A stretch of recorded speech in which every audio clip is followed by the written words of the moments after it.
Thank you, members of Finance. Today is Thursday, March 27th, and we have a lot of voting to do. And we're going to start with David. Oh, we're going to start with Nathan. Calendars first, and then I'll get into the regular bills. Let's see. So I think we'll start with the yellow consent calendar, voting list number 23. So bills on this list are identical to their Senate cross files, have no amendments or opposition, and passed the Senate unanimously. Was there a bill that's not the list we need to take a bill off of, is it? No, Okay. I don't think so. Okay. So we had a motion. Was it Senator Gall that motioned? And who seconded? Senator Ellis? Okay. We got a motion and a second on consent calendar, voting list number 23. All in favor of the consent calendar? No one opposed? Thank you. It's a unanimous vote on that consent calendar. Next is voting list number 24. So bills on this, the blue list, have no amendments or opposition, and the committee has received a delegation letter. And they're all alcoholic beverages bills. Oh, wait a minute. Senator Kramer has one he'd like to take off. Senator Kramer, which bill? Madam Chair, can we separate out House Bill 1095? Yes, we can. Thank you. So Senator Gall, you were going to make a motion for that consent calendar except for House Bill 1095. And who seconded? Senator Ellis. All right. Delegation letter from the Senate. So it's fine. He's just separating it out. We're fine. All in favor of voting list number 24 consent calendar on every bill except House Bill 1095. Okay, unanimous vote. Only you. Okay, now we have House Bill 1095. Do I have a motion for that? Move favorable. Senator Gall moved favorable. Senator Lamb seconded. All in favor of House Bill 1095.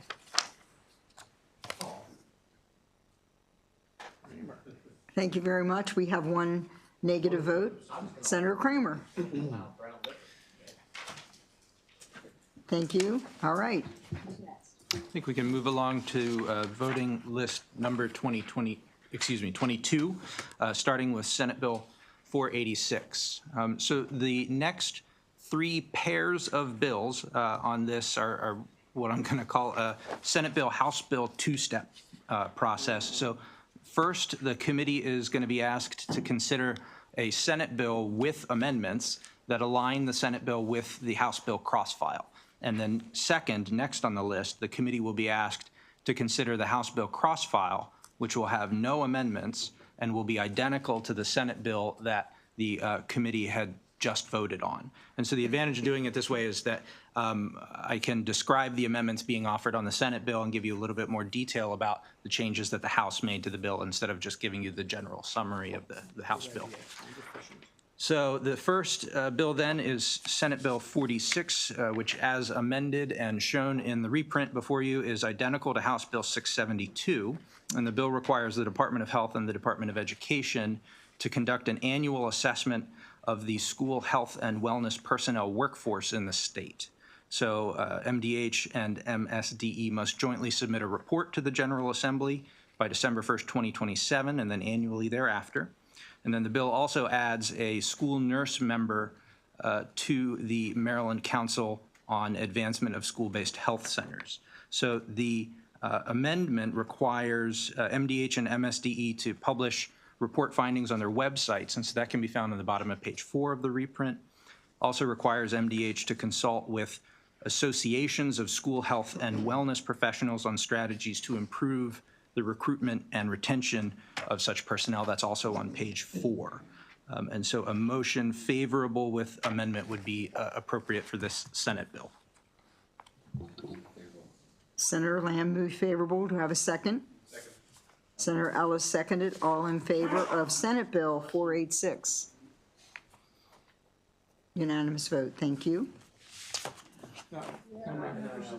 No, it wasn't? I'm sorry. I thought I saw everybody. Who's? Sorry, I was double checking. I think we vote. Oh, let's call the roll. Tammy, let's call the roll. Senate Bill 486, favorable with amendment. Senator Kramer? Yes. Yes. Senator Reedy? No, and just, we're explaining the vote, just a little concerned about some of the infringements creeping on things happening with, there's just some concerns about how much we're gonna do in schools at that level relative to healthcare, so. Senator Ellis, I'm sorry. Tina's calling. Senator Ellis? Yes. Senator Mouts? No. Senator Jackson? Yes. Senator Guile? Yes. Yes. Senator Lamb? Yes. Senator Hershey? No. Madam Chair? Yes. Yes. Right, 6-3. up next is House Bill 672, which is identical to Senate Bill 486 that the committee just voted on. A motion favorable would be appropriate here because there are no amendments. Senator Ellis is favorable. Who's second? Senator Lamb? Yep. Should be same vote as Senate Bill 486? Same vote. Up next is Senate Bill 676, which as amended and shown in the reprint is identical to House Bill 1380, which is next on the voting list. The bill requires the Department of Health to adopt regulations establishing minimum perinatal care standards that meet or exceed the Maryland perinatal care standards for each hospital that provides obstetrical services as well as freestanding birthing centers. So each hospital and freestanding birthing center must meet those standards then as a condition of licensure. So the amendments require the department to consult with the Maryland Institute for Emergency Medical Services Systems, otherwise known as MIMS, when adopting the regulations, and then require the regulations to be adopted on or before October 1st of 2026. There is no fiscal impact, and I will say that if you look in your file, you'll see that the Department of Health favorable with amendment support has been addressed. Motion on Senate Bill 676. FWA. Move favorable as amended. Senator Giles, second. Somebody second? I second. Senator Kramer? I think we should call the roll. Senate Bill 676, favorable with amendment. Senator Kramer? Yes. Yes. Senator Reedy? No. No. Senator Ellis? Yes. Yes. Senator Mouts? No. Senator Jackson? Yes. Senator Guile? Yes. Yes. Senator Lamb? Yes. Senator Hershey? No. Madam Chair? Yes. Yes. 6-3, bill passes. 3, the bill passes, and now House Bill 1380. Is identical to the Senate bill the committee just voted, and so a motion favorable would be appropriate. I need a motion favorable for House Bill 1380, which is now identical to Senate Bill 676. Senator Ellis and Senator Kramer. Okay. Senator Giles engaged. I know. She's defending women. That's what she. I'm losing this battle over here for no reason. Should. Thank you. The same vote as we did on the amended Senate Bill 676. 6-3. Okay, next. Right. Next, and the last of the Senate bill, House Bill two steps, is Senate Bill 988, which as amended and shown in the reprint before you is identical to House Bill 1143, which is next on the list. And so the bill establishes a Maryland collaborative to improve children's oral health through school-based programs to study and make recommendations to improve the oral health of children in the state through school-based dental programs. So the amendments strike provisions that would have authorized a licensed dental hygienist to practice under the general supervision of a licensed dentist in a school or school-based health center. And so that stricken language can be found on page 3. The amendments further require the collaborative to study and make recommendations analyzing the impact of clarifying the law governing the practice of dental hygienists in school settings, and then adds one representative of the Maryland Dental Society and one representative of the State Board of Dental Examiners to the collaborative. A motion favorable with amendments would be appropriate to advance the bill. Just a quick question. This is, so just a work group. There's already dental programs in the schools, correct? Yes. So this is a question just how to make them better. That's my understanding. Okay, thank you. Any other questions? Can I have a motion favorable on Senate Bill 988 as amended? Senator Mounts, who's the second? Senator Reedy, second. All in favor of Senate Bill 988 as amended? It's a unanimous vote. Okay, that's the way I like it. And then House Bill 1143 is identical to the bill just voted, so a motion favorable would be Can I appropriate. have a motion favorable on House Bill 1143? Senator Ellis, who's the second? And same vote as the previous bill, Senate Bill 988. So the next bill on the list is House Bill 728. Madam Chair, I'm sorry, which House Bill 728? Correct. Madam Chair, I was across the street at a House hearing when this bill was taken up the other day. I would request that the bill be reconsidered by the vote by which it passed. Yes, he can. You check Mason's rules. Why can he do that? Because So- he was absent, he can ask for a reconsideration. Would you like me to? Yes, cite- Yes, please. Okay. So it's always a good day when I get to bring out my personal copy of Mason's manual. So the first relevant provision here is section 638, which generally is titled Committee Procedure Less Formal. And we'll say that insofar as conditions permit, the rules regarding debate should be relaxed in order to give free discussion and not to handicap the work of the committee. The next relevant provision would be section 640, entitled Reconsideration by the Committee.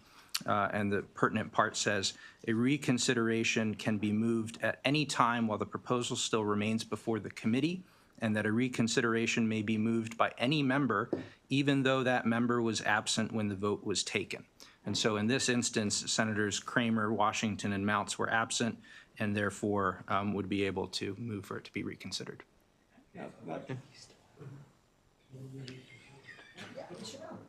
So you just said while it's still before the committee. Didn't the bill die? It did not. I think, Senator Hershey, this goes back to an opinion that you received from the parliamentarian a number of years ago, that a motion to... Steve? that in order for... Wait, sorry. In order for a motion to carry, in order for a bill to be reported to the floor, 6 votes of the committee are required. And so historically in the Finance Committee, when there is a motion favorable and it fails with 6 votes against, that is essentially counted as a motion unfavorable. Here, because there were 5 votes in favor and only 3 opposed, there weren't enough votes to report the bill out in any Either condition. way. Oh, interesting. Yes. Well, that is fascinating. Couldn't report it. If you have a question, just ask Nathan. No, that's good to know. It's good to know. Less formal setting. Is there a more formal setting that would have a different opinion? The floor of the Senate. Look who's getting So in my, there. my,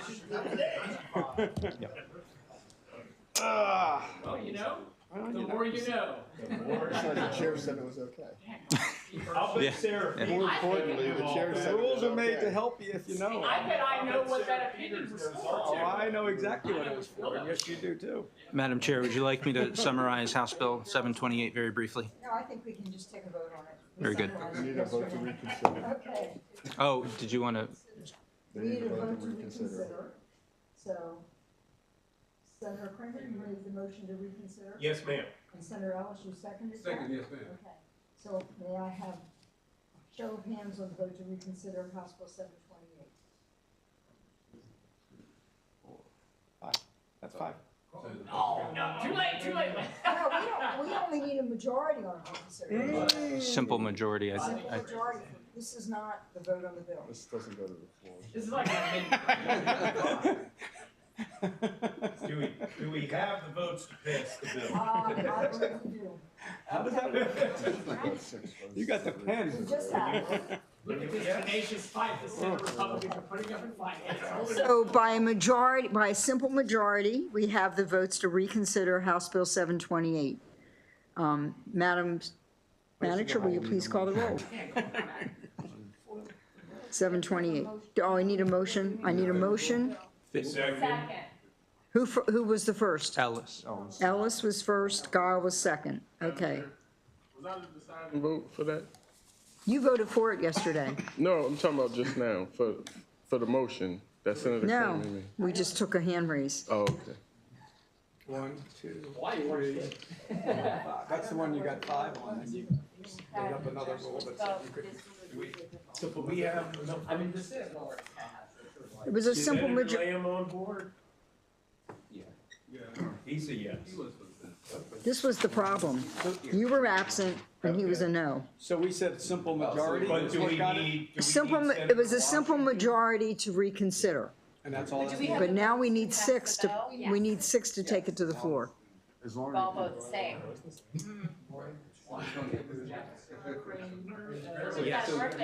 And simple majorities in that book too, somewhere? Democracy in action. as motion on the bill. We do, we have Ellis and Guile. Let's call the roll. Save it, easy. We only get a little bit of fun. Tammy's gonna call the roll. Okay. House Bill 728, favorable. Senator Kramer? Yes. Yes. Senator Reedy? Directly no. No. Senator Ellis? Yes. Yes. Senator Mouts? No. No. Senator Jackson? Yes. Yes. Senator Guile? Enthusiastically, yes. Yes. Senator Lamb? No. Yes. Senator Hershey? No. Madam Chair? Yes. Yes. 6. 6-3, the bill passes. Thank you, Lisa. You're restituted. You are welcome.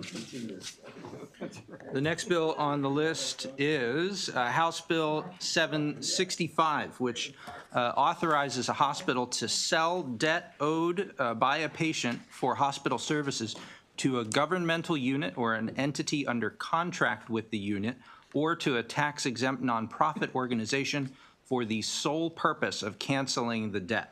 The Health Services Cost Review Commission must then treat the amount of payments to hospitals for the debt as an offset to uncompensated care amounts reported by the hospitals. The bill sunsets June 30th of 2028. There are no amendments and no fiscal impact. There was no opposition at the hearing.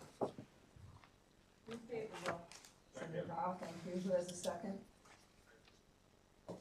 Senator Jackson? All in favor of House Bill 765? Senator Hershey, somebody's waiting for you.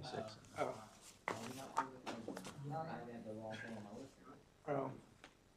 Looks like maybe you are. was it amended? That's what I was looking for. There are no amendments. I mean, there was amended in the House, yes. House Bill 765, favorable. Senator No, Kramer? it is not. Yes. Yes. Senator Reedy? I'm gonna say no. No. I'll let my leader. Senator Ellis? I want to say yes. Yes. Senator Mount? No. Senator Jackson? Yes. Senator Guile? Yes. Senator Lamb? Yes. Yes. Senator Hershey? I don't think so, no. No. Madam Chair? Yes. Yes. 6-3, the bill passes. Right, up next is House Bill 971. This bill establishes the Anne Arundel County Crownsville Memorial Park Advisory Committee. And so the committee must, 1, act as an advisory body and provide advice on the planning process for the memorial park. 2, make recommendations regarding the development of the memorial park. 3, collect and compile public input. And then 4, make recommendations to ensure the memorial park is a place that focuses on specified goals for the park. The bill sunsets September 30th of 2030. There is a reprint before you, but my understanding is that that requested amendment has been withdrawn and that therefore there would be no amendments, no fiscal impact, and there was no opposition at the hearings. That's awesome. Move favorable without amendments for my Anne Arundel County friends. Thank you, Senator. You're welcome, Madam Chair. Second that. Second. Senator Ellis?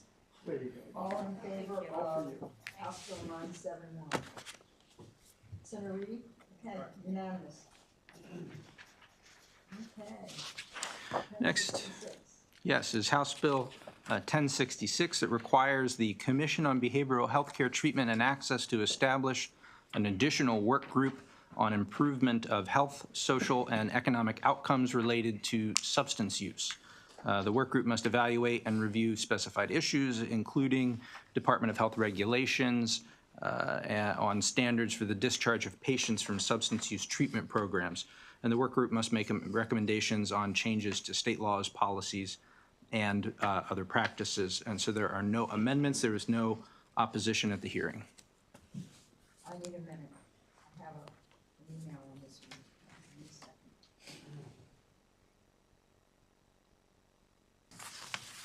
Unfavorable by Department of I'm gonna Health. hold this bill till I can figure out this email. Department of Health was unfavorable. Yeah, At one time. we're holding that there. Next bill, please.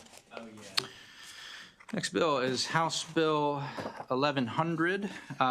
This was on the voting list recently, and so this is similar to Senate Bill 684, which passed the Senate unanimously earlier this session. The House amended the required elements of the data dashboard to include body mass index, but other than that, the bills are identical, and I have confirmed with the sponsor of the Senate bill that they are fine with the amendment, and that therefore the House bill can be voted favorable because there are no additional amendments to the House bill. There is no fiscal impact.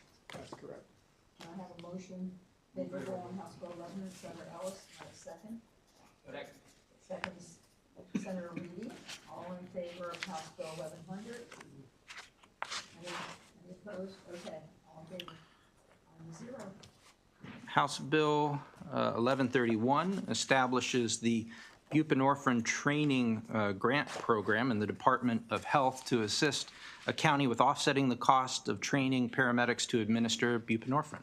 The governor is required to include an appropriation in the annual budget bill of at least $50,000 from the opioid restitution fund for the program. The Maryland Office of Overdose Response must establish a work group to study access to buprenorphine in the state and report to specified committees of the General Assembly by December of this year. The work group provisions sunset in 2026, and then provisions related to the grant program, including the mandated appropriation, sunset in 2030. There are no amendments, and there is no opposition at the hearing. Love it.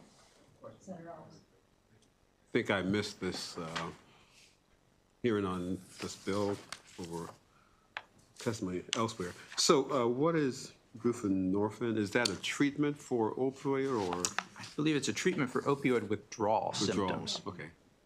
Okay, great. Great, thanks. Okay. Okay, you okay? Yes. Can I have a motion for House Bill 1131? Thank you, Senator Ellis, and who else? 2 seconds. Senator Kramer?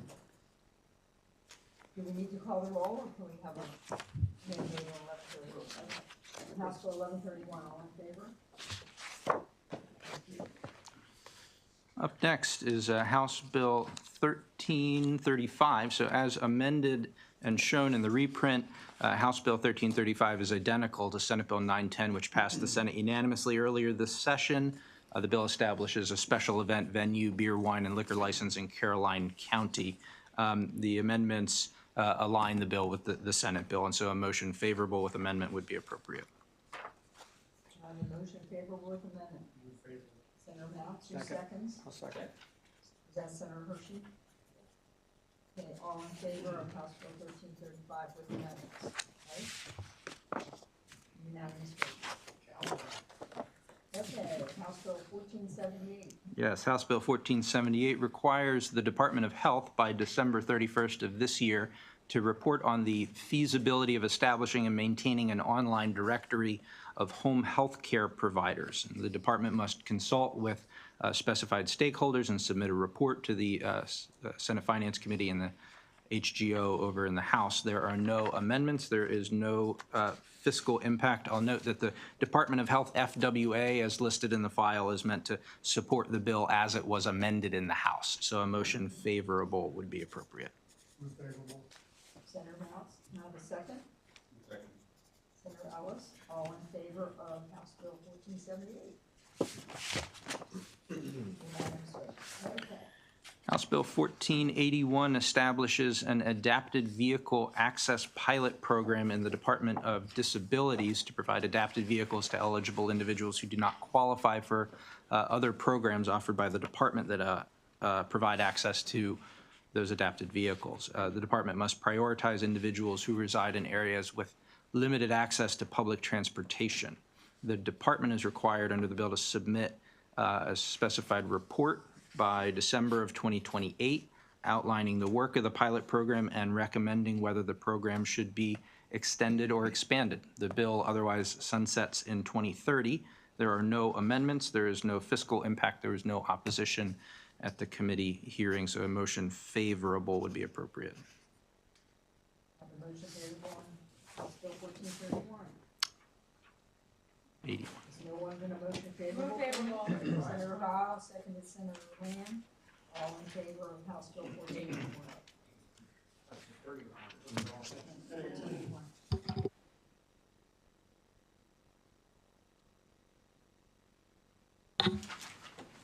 Okay, on the next, further down on your list on page 3 of 4, there are a couple bills there that have David attached to them. The first bill at the top of the page is House Bill 848. This is the cross-file to Senate Bill 474. As introduced, and the chair of the committee is the sponsor of the Senate bill. As introduced, the bill would basically require that if adverse decisions by a carrier increase by 10% the preceding year, or 25% or more the prior 3 years, they would have to report additional information to the Maryland Insurance Administration. The House screwed the bill, and you have a very extensive reprint in front of you. And the chair of the committee has been in touch with the chair over in HGO, and along with the Insurance Administration, there are some additional amendments added in here. But first, what the House did to the bill as it came over was they added additional basically reporting requirements and notifications regarding the state's appeals and grievance process. So as I go through the reprint, I'll point out where those changes were put in the House bill as it came across. In the reprint, if you go to the first couple pages, this was language that was added by the Senate to the Senate bill also, and it deals with replacing the name of an individual who renders an adverse decision with a unique identifier. This was requested to provide a more anonymous way to provide this information so people don't know the name of the person making these decisions. And that occurs in two places. The Insurance Administration requested that as they go through their review process, they wanted to move this part up to June 1st, 2025, rather than have the usual October 1st, 2025 effective date. So the first couple pages here just create a new section in the bill that would require a unique identifier rather than the state of the name being given to the enrollee regarding an adverse decision. If you go to, on the bottom of the page, on the bottom of these unnumbered pages, you'll see I numbered them. If you go to page 4, there's an additional language here that has to deal with private review agents. This was also requested by the Insurance Administration after the bills had crossed. And it specifies again that they post the members and provider pages of their website, specific criteria or standards to be used in conducting utilization review.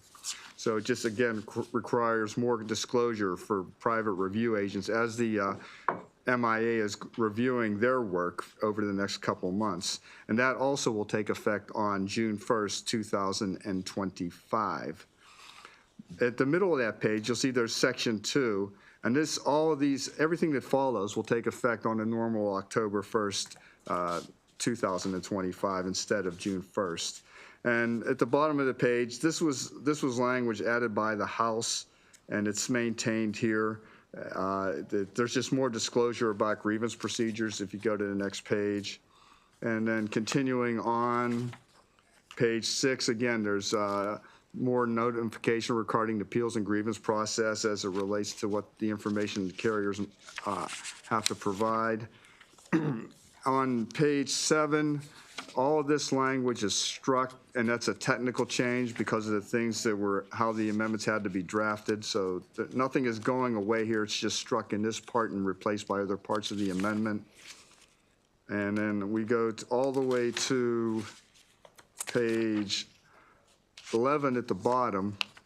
And this was language, again, that the House added as a bill as it crossed, and it requires that the carrier submit to the commissioner regarding adverse decisions the information aggregated by zip code as required by the commissioner. And on page 12, there's language here on lines 8 and 9. This was also added in the Senate bill, so this is identical to the Senate bill as you passed it over to them. And at the bottom, there's another piece of language that was brought in by the House as they were considering the bill, and this concerns, again, private review agents, and it's, again, has additional contact information for private review agents. So that was also in the House bill as it came across. And on the next page, the last page 13, you'll see that there's technical language here regarding which parts of which bill take effect when. Section 2 takes effect on October 1st, and then everything else will take effect June 1st, which includes the change of name and the other information that the MIA requested. These bills don't have any opposition, and the Senate bill passed unanimously, if you wanted to check. Favorable. Thank you, Senator. Do I have a second? Second. Senator Dial? Okay.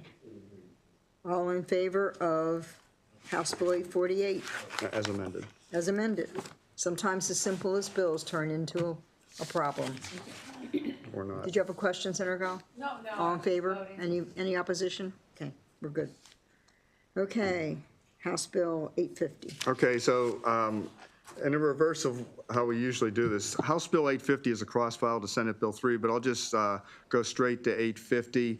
The House created another work group. This is the bill initially came in to require the Maryland Department of Labor to design a data dashboard, and the department said it was going to be very expensive. They had no resources to do it. Millions of dollars. Mm-hmm. But, you know, without a specific amount.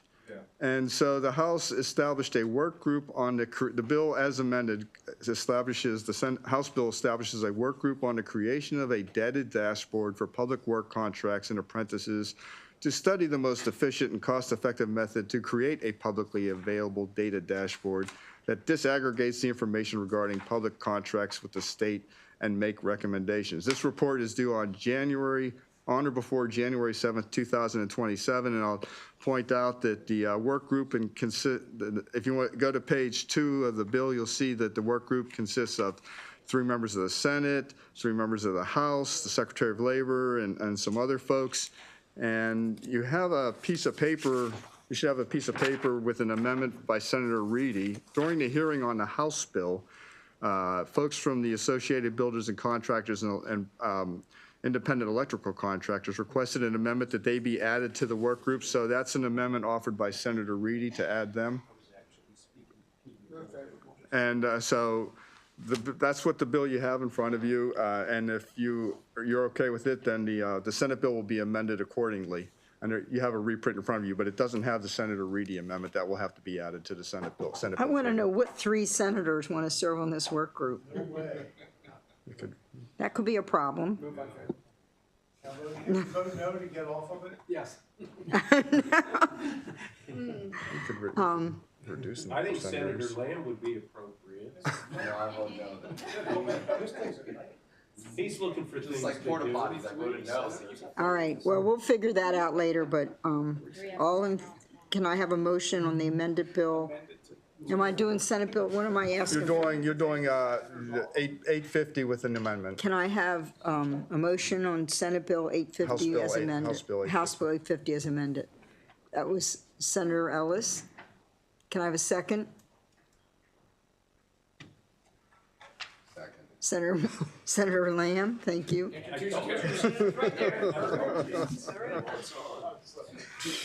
That was close. Okay, all in favor of House Bill 850 and as amended. Yes, yeah, Okay, with his all amendment. in favor of House Bill 850 as amended? It's an apprenticeship bill, Senator Washington. Senate Bill 850. Okay, should we call the roll? Yeah. Okay, call the roll, please. On 850? House Bill 850, favorable with amendment. Senator Kramer? Yes. Yes. Senator Reedy? With the excellent amendments added, yes. Yes. Senator Ellis? Yes. Yes. Senator Mounts? No. No. Senator Jackson? I don't want to be on the work group, but yes. Yes. Senator Washington? Yes. Yes. Senator Guile?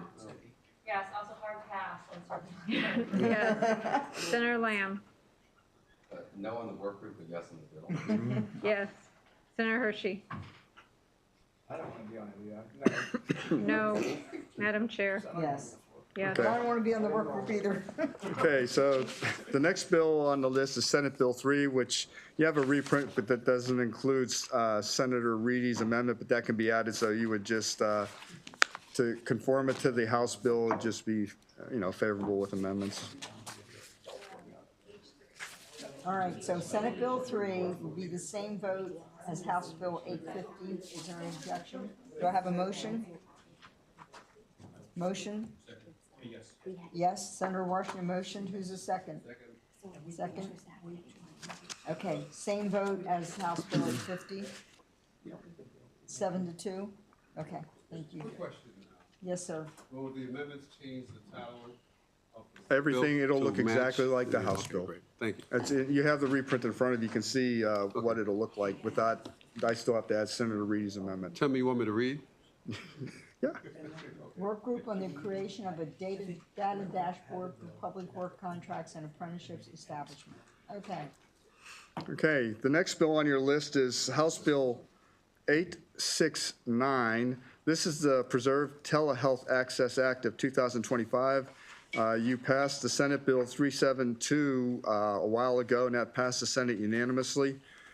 The bill has you have a reprint in front of you which makes some changes to the House bills that came over. If you recall during the hearing, the House bill came over with language that essentially repealed the prohibition on providers providing opioids through telehealth. And there's an amendment to the House bill as it came across. The chair worked on an amendment to an amendment here. And if you go to page 4 of 7 of the reprint, this is the language that the House added that wasn't added by the Senate, of course, that would repeal the prohibition on prescribers on prescribing opioids via telehealth. So if we go down to the middle of the page, the repeal was where the brackets were on lines 20 and, where am I here? 20 down through, okay, well, the bracket is repealed there. And so that retains the prohibition. So a healthcare practitioner may not prescribe an opioid described in the Schedule II substances for the treatment of pain through telehealth unless, and under existing law, there were 2 exceptions.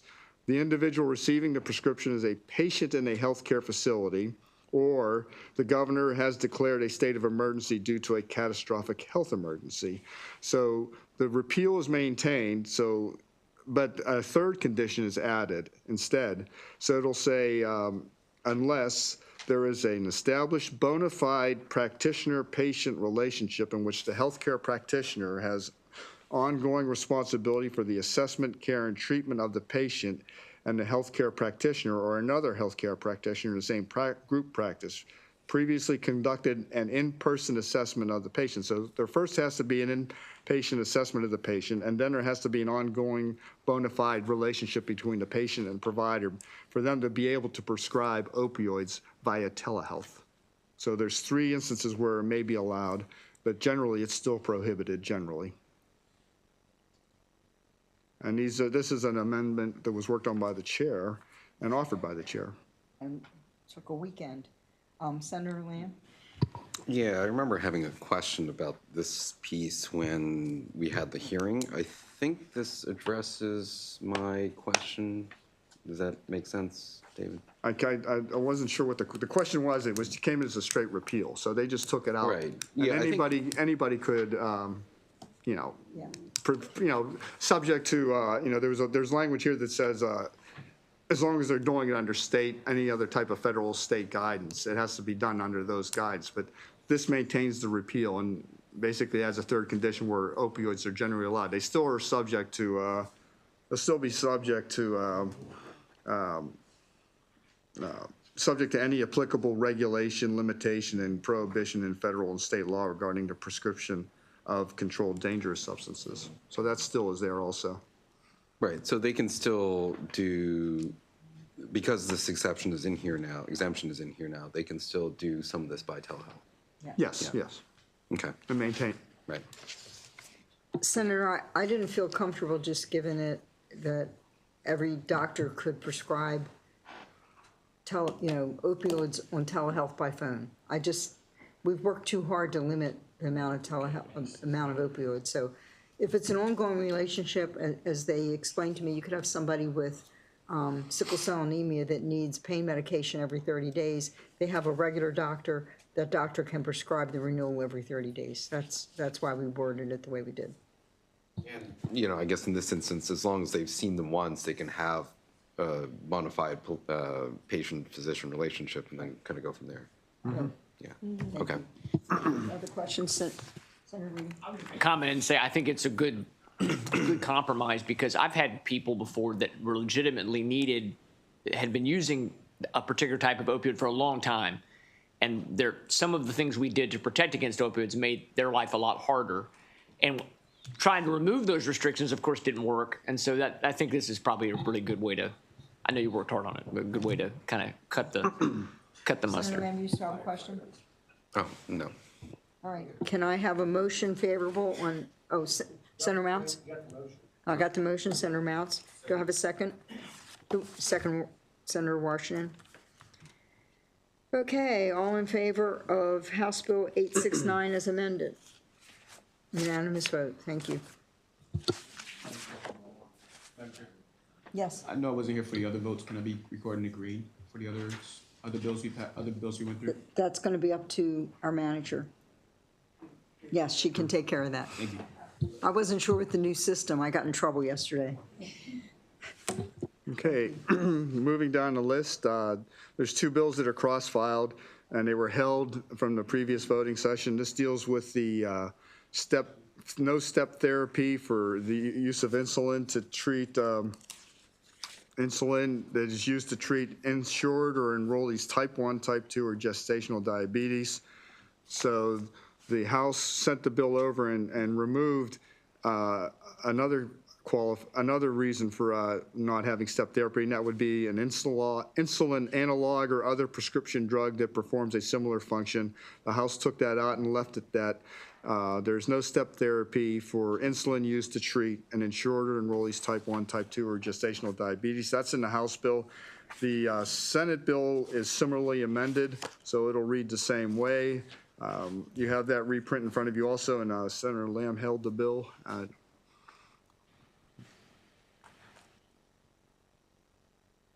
I have a motion favorable on the amended bill? So I think Senator Lamb has a question. Senator Lamb? Sure, yeah. So we did do some looking into this and also kind of reviewed the House hearing on this. I think so I am concerned about removing insulin analog, particularly since we've created a legislative record here that it was affirmatively in and then now being removed. The reason being insulin, so a few different things. So insulin from a clinical standpoint, you're talking to physicians and other providers, they usually use the term very broadly as an umbrella term to mean insulin and insulin analogs. They don't usually, clinicians don't usually speak about prescribing insulin analogs, they just say insulin generally. But there is a difference between insulin and insulin analogs. Insulin is just the pure regular form of insulin, of which when we did our research, only about 6% of patients get pure human insulin. About 86% of patients actually get some type of insulin analog. So this might be long-acting insulin. Insulin analogs are basically synthetic insulin that have been altered in some way to be, either long-acting or they get you through the immediate meal, things of that nature. So there is a difference there. And I think that when we went back to look at the House hearing, they took out this provision because they were worried about the term other prescription drug that performs a similar function to insulin, because that in a way would capture all of these newer class medications known as GLP-1s, which are the really expensive Ozempic, Wegovy, those types of things. And I think that's why they removed everything. But in the process, they also removed insulin analog, which, of the people that are using different types of insulin, 86% are actually using insulin analog. And there's a huge cost difference between like those GLP-1s, the Wegovys and the Ozempics, which I know we had another bill about, and just regular kind of insulin analogs. Insulin analogs have a cost difference of maybe $100 or so, versus like these other new prescription drugs like Ozempic are like thousands of dollars. So I get why they wanted to remove these other prescription drug that perform similar function to insulin, but because insulin analog was originally in there, and now the legislative record shows that it was taken out, the concern is that it doesn't actually include insulin analog. And when we checked with the Maryland Insurance Administration, they would have viewed insulin to include both insulin and insulin analog, except for the fact now that there's a legislative record that says we removed insulin analog, which means that, when they go back and look now, they would have to interpret it as this is insulin analog, and insulin analog was affirmatively taken out. So my thought is to put insulin analog back in, but not deal with we obviously don't want to include the other prescription drug that functions similar to insulin because that would be a huge cost. So do you have an amendment? Kind of conceptual amendment, just to include insulin analog? Okay, can we do that? Oh, yeah, I can draft that up pretty. We have a conceptual amendment to include insulin. I'll second analog. his conceptual amendment. I admit I don't know what any of that he just said, but it sounded good. Senator Dial and Senator Mouse, and is that your motion on the bill as amended with the conceptual amendment? Yes. And it'll read, you could put it right here, a prescription drug is insulin or an insulin analog used to treat, and just put it right there. Okay. All right, all in favor of this bill as conceptually amended? Okay, unanimous vote, thank you. Okay, and so the next bill is Senate Bill 646, and it'll be amended similarly, so. Okay. There'll be a favor with amendments. Please don't, please don't. Okay. All right. So you need a vote on House Bill 9, or Senate Bill 646. Okay, can I also have the same motion on Senate Bill 646, Senator Guile? Will you motion, Senator Motz, will you second? Same vote as we did on House Bill 970? All right, all in favor? We're done. Thank you. Okay, so the last bill that has my name, and then you get to go to Amber, is House Bill 1045. This came over from the House. The bill does three things. It alters the definition of legally protected health care and sensitive health services to include gender-affirming care for the purpose of allowing the Secretary of Health to issue privacy regulations related to protected health information and health information exchanges and electronic health networks if recommended by the Legally Protected Healthcare Commission. It also updates references in federal law related to family planning services, grandfathered insurance plans, explanation of benefits, summaries of benefits and coverage, medical loss ratios, catastrophic plans, and annual limits for cost sharing, prescription drugs, and rescissions to December 31st, 2024. The bill also specifies that the Insurance Commissioner and the Maryland Commission on Civil Rights have concurrent jurisdiction to enforce consumer protection provisions related to discrimination in health insurance. That's the bill that came across the House with some amendments. Do I have a motion favorable on House Bill 1045? Thank you, Senator Ellis. Do I have a second? Senator Lamb? I think we need to call the roll on this one, Madam Chair. It's favorable. with amendment. It's favorable, No, just favorable? just favorable. Oh, gotcha, because the House bill, favorable. House Bill 1045, favorable. Senator Kramer? Yes. Yes. Senator Reedy? No. No. Senator Ellis? Yes. Yes. Senator Mount? No. No. Senator Jackson? Yes. Senator Washington? He's not here.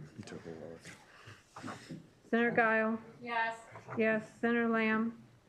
Yes. Senator Hershey? No. No. Madam Chair? Yes, Yes. 6-3. Bill passes. exactly what he did. Okay. Okay, House Bill 99.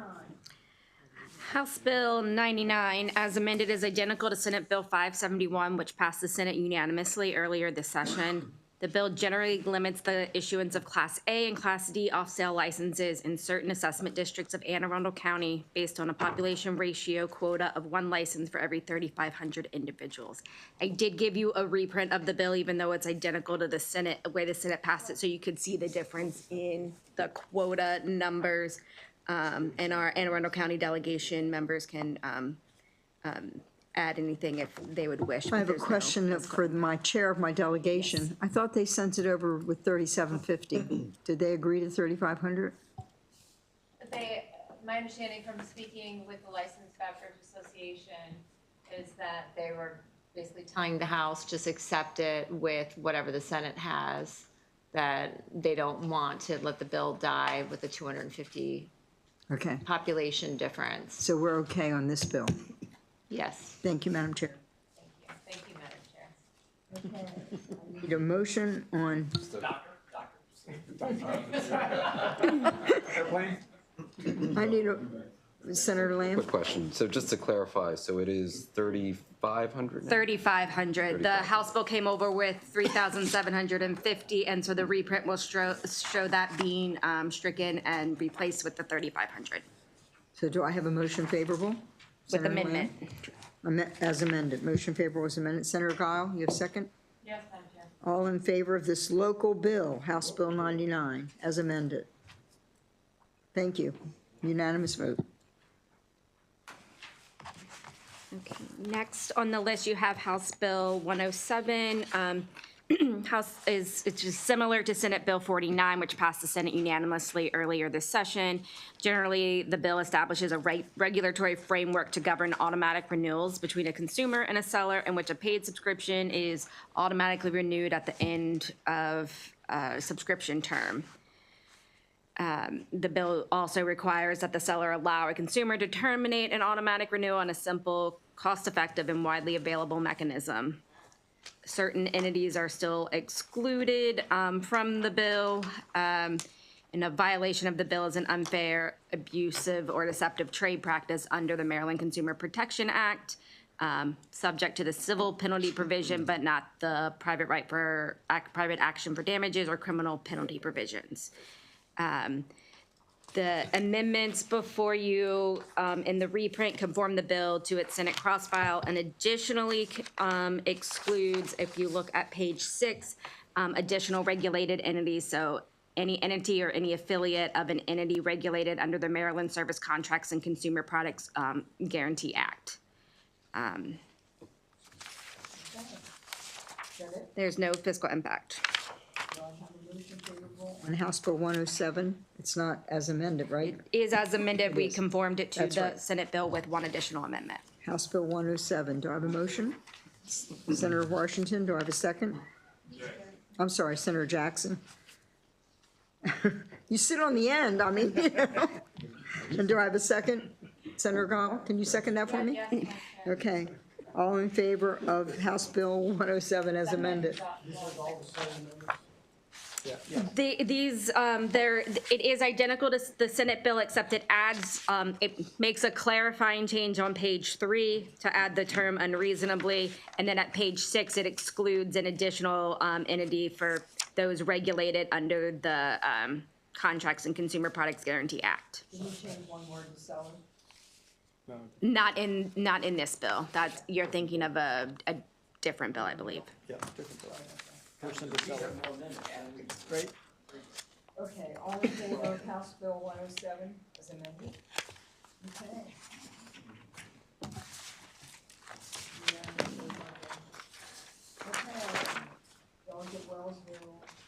House Bill 258 is an emergency bill that is similar to Senate Bill 4, which passed the Senate unanimously earlier this session.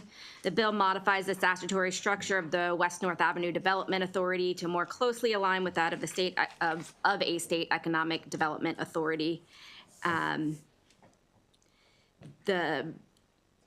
The bill alters composition, powers, and duties of WNODA, establishes that WNODA is a body politic and corporate and an instrumentality of the state, and extends the termination date in the House bill to September 30th, 2029, rather than making the authority permanent. So that's a change the House bill made that would be accepting. It also requires the authority to be self-sufficient beginning in fiscal 2028, which is another change that was made in the House bill. I do have a letter of support with the House bill's amendments from the Baltimore City delegation. Senate delegation, yes. And I've spoken with the vice chair about this bill. He's happy with it in its form. I did speak with him. He said he wanted to vote it as quickly as possible. He'll be there for the floor. Thank you. Senator Reedy, who's the second? Senator Ellis, thank you. All in favor of House Bill 258 as amended? Is that right? These are House amendments, so it's just favorable. Just favorable. House Bill 258 favorable. All in favor, raise your hand, please. Unanimous vote, thank you. Okay. The next bill on the list is House Bill 385. It was held at Tuesday's voting session. So as a reminder, this bill as amended requires businesses that use a point-of-sale system that displays a screen prompting a customer to select an amount for a tip to conspicuously display on the same screen or a previous screen a notice disclosing that the tip is for employees, and on the same screen, a tip amount that is set at 0 or a no-tip option. The Commissioner of Labor and Industry, I need to take that out. The bill does not apply to payment transactions for goods or services provided to customers seated at a table or a bar, or those made by a customer for goods or services through a mobile device or online. The Department of Labor and the Consumer Protection Division of the Office of the Attorney General must make information about these requirements available on the agency's public websites. And a violation of the bill is an unfair, abusive, or deceptive trade practice under the Consumer Protection Act. Violators are subject to the civil penalty provision, but not subject to a private right of action for damages or the civil penalty provisions. Amendments. There are 2 amendments to the bill. You do have a reprint. They're offered by the chair, and they address opposition from the Restaurant Association. The first amendment is on page 2. This amendment delays the date by which businesses must comply to January 1, 2027. The rationale for that amendment is with the effective date of October 1, 2025. The contention from the Restaurant Association is that most businesses, restaurants, aren't going to find out about this requirement until they go to renew their license on an annual basis. So the bill takes effect October 1, 2025. All businesses are then notified by October 1, 2026 at their license renewal that this needs to take place. And then there are those additional 90 days for those notified last in the process to make sure they can come into compliance before the bill, before that provision becomes effective on January 1, 2027. And then on page 3, there is another clarifying amendment, just making sure that the records that they're keeping are related to the tips being collected, not to the disclosures being made. They just want to know about the tips being collected through the point of sale system. And they are already required in the labor and employment article to have certain other record keeping requirements about wages that they're paying to their employees. So this would be a part of that record.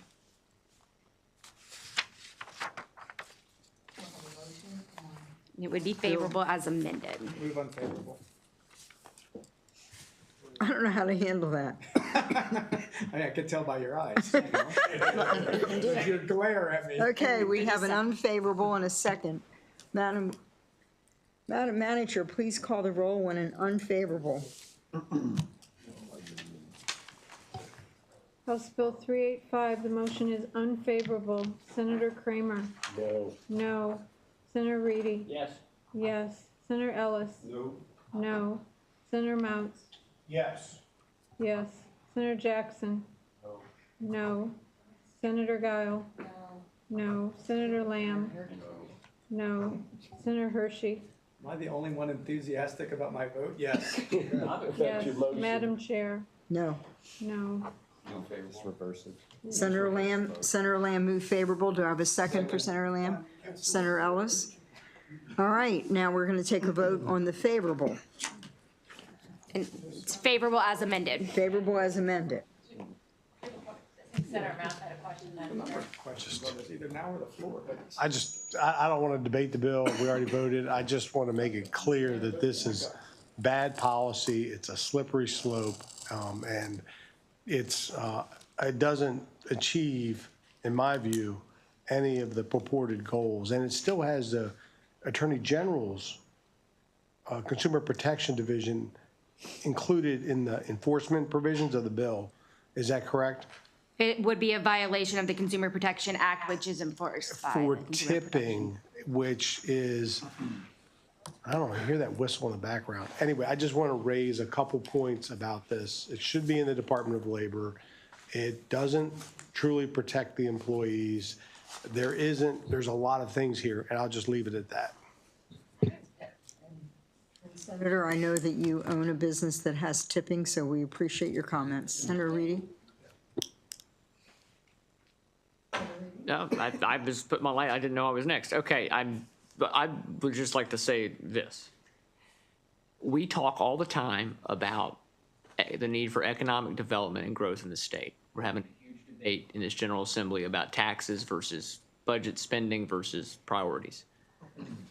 I've raised this issue before, but every bill you pass that puts another regulation or requirement on businesses when we already have more than most states, this is just another one.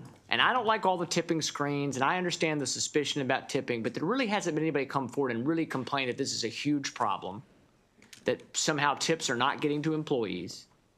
We have major chains that offer you to tip, for pets when you're at PetSmart, for pets that need help, or, feed the hungry, feed the homeless, at the grocery store, and all those things. And you're like, you don't know where that money's going, really. You really don't know. And so, why are we getting into this? This is an anti-small business bill. And when I say anti-small business, you can look at this in a vacuum and say, what's the big deal? It's just a little requirement and we want to be sure the money's going to employees. But the problem is, it's just another thing. It's another thing some businesses got to program in, another report they have to file with government and in Annapolis.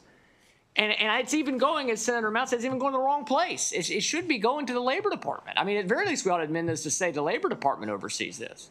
So, I mean, I would really encourage us here to, and it's nothing about, it doesn't matter who the sponsor is or it's a nice person, it's not that. And the intentions are good.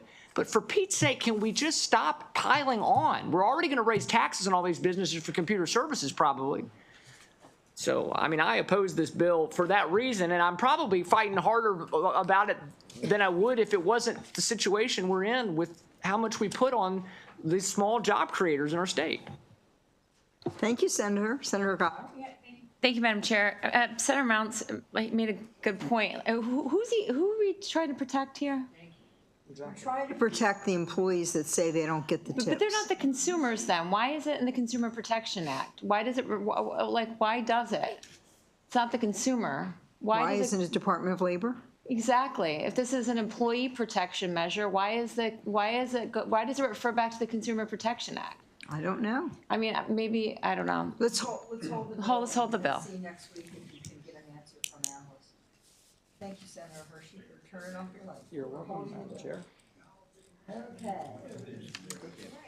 We have a Frederick County. I'm sorry, House Bill 512, Frederick County delegation, barbershops and beauty salon beer and wine licenses alterations. This bill is identical to Senate Bill 738, which passed the Senate earlier this session, 43-1, preventing it from being on a consent calendar. The bill generally increases from 5 to 6.5 ounces the amount of wine by the glass that can be served for on-premises consumption under a barbershop or beauty salon beer and wine license in Frederick County. No amendments, no fiscal impact, no opposition, and a letter of support from the Senate County delegation. I have a motion for this delegation bill. House Bill, Senator Mouse moved favorable. Senator Reedy, I bet you want to second this one. I do, if, I do want a second. All right, can we call the roll? I think you could just take the, you got one vote against. So let's just say we have an 8-1 vote to pass House Bill 512. Thank you. Very last bill of the day, it's the Speaker from the Office of the Comptroller, the Maryland Uniform Disposition of Abandoned Property Act, House Bill 761. Amber. House Bill 761 is similar to Senate Bill 665, which passed the Senate unanimously earlier this session. Just a reminder, the bill generally modernizes the Maryland Uniform Disposition of Abandoned Property Act, which governs the distribution of abandoned property in the state. Amendments added on to the bill in the House are generally clarifying and aligned with current practice. They were requested by the comptroller in the House because the Senate had already moved the bill by the time they found out there was an issue. There are no amendments from Senate committee amendments. All right. Can I have a motion to pass House Bill 761? Favorable. Senator Ellis, who's the second? Senator Lamb? All in favor of House Bill 761? Favorable. Senator Hershey? Thank you. Unanimous vote. Thank you.